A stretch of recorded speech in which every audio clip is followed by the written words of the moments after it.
Hello everyone. I hope आप सभी अच्छे होंगे। और आज मैं आपके लिए लेकर आई हूँ एक नई वीडियो जिसमें हम हाइपोथैलेमस के बारे में पढ़ेंगे। इससे पहले भी मैंने कुछ वीडियोस अपलोड की हैं इस सीरीज़ की, and that is all about endocrine system, जिसमें हमने डिफरेंट टाइप्स ऑफ ग्लैंड्स के बारे में पढ़ा, उनकी पोजीशंस के बारे में पढ़ा। और आज ये जो हमारी वीडियो है, it is all about hypothalamus. Okay, तो जैसे कि आप देख सकते हैं, हाइपोथैलेमस इट मीन्स कि ये दो वर्ड से बना है, that is hypo and thalamus.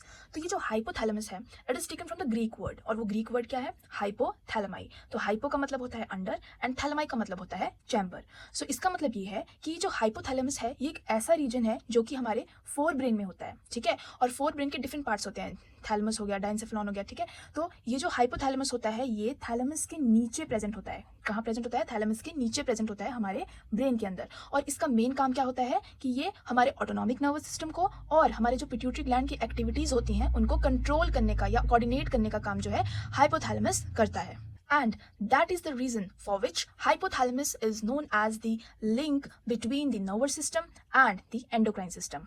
Okay, तो मेन काम क्या होगा हाइपोथैलेमस का कि ये हमारे ऑटोनॉमिक नर्वस सिस्टम को और पिट्यूटरी ग्लैंड की एक्टिविटीज को कोऑर्डिनेट करता है, इसलिए इसको एक लिंक कहा जाता है हमारे नर्वस सिस्टम और एंडोक्राइन सिस्टम के बीच का।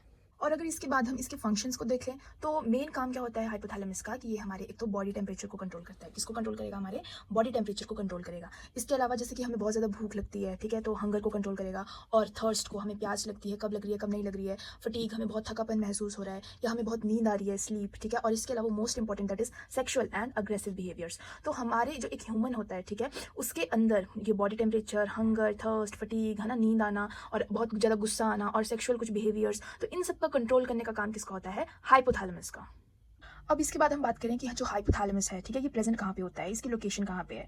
तो ये हमने फर्स्ट वीडियो में भी डिस्कस किया था जब हमने डिफरेंट टाइप्स ऑफ ग्लैंड्स देखे थे कि वो हमारी बॉडी में कहाँ कहाँ पर प्रेजेंट है। ओके, तब हमने बात की थी कि हमारे ब्रेन के अंदर 3 ग्लैंड्स होते हैं, that is hypothalamus, pineal gland and pituitary gland. तो this is our human brain, ठीक है। अब ह्यूमन ब्रेन में अगर देखा जाए तो हमने पहले भी बात की कि हाइपोथैलेमस कहाँ प्रेजेंट होता है? थैलेमस के बिल्कुल नीचे, ठीक है, थैलेमस के बिल्कुल नीचे। तो इससे आप देख सकते हैं ये जो आपको पिंक रीजन दिखाई दे रहा है, this is all thalamus. Okay, अब क्योंकि दिस इज थैलेमस और हमने बात की कि थैलेमस के बिल्कुल नीचे इज हाइपोथैलेमस, तो ये आपको जो नियॉन ग्रीन शेड पूरी दिखाई दे रही है, दिस इज हाइपोथैलेमस। और इसके अलावा ये जो आपको 2 ब्लू कलर के सर्कल्स टाइप दिखाई दे रहे हैं, this is anterior pituitary and this one is posterior pituitary. Okay okay जी, तो आज की वीडियो में सिर्फ इतना सा ही रखते हैं। हाइपोथैलेमस की थोड़ी बहुत इंट्रोडक्शन, उसके फंक्शंस और उसकी लोकेशन के बारे में हमने जाना, ठीक है। हमने बात की कि ये हाइपोथैलेमाई ग्रीक वर्ड से मिला है जिसका मतलब होता है अंडर द चैम्बर, एंड ये एक लिंक है हमारे नर्वस सिस्टम और एंडोक्राइन सिस्टम के बीच की। इसके बाद हमने कुछ इसके फंक्शंस देखे, जैसे कि कंट्रोल करता है body temperature, hunger, thirst, fatigue and sexual and aggressive behaviours. Okay, और लास्ट में हमने बात की कि ये हमारे ह्यूमन ब्रेन के अंदर प्रेजेंट होता है, below the thalamus region. Okay, so this is one is the thalamus, pink one, this is the hypothalamus and this one is the anterior pituitary and posterior pituitary. इसके बाद hypothalamus का हम main part करने वाले हैं जो कि बहुत इंपॉर्टेंट होने वाला है, तो please stay tuned. Thank you.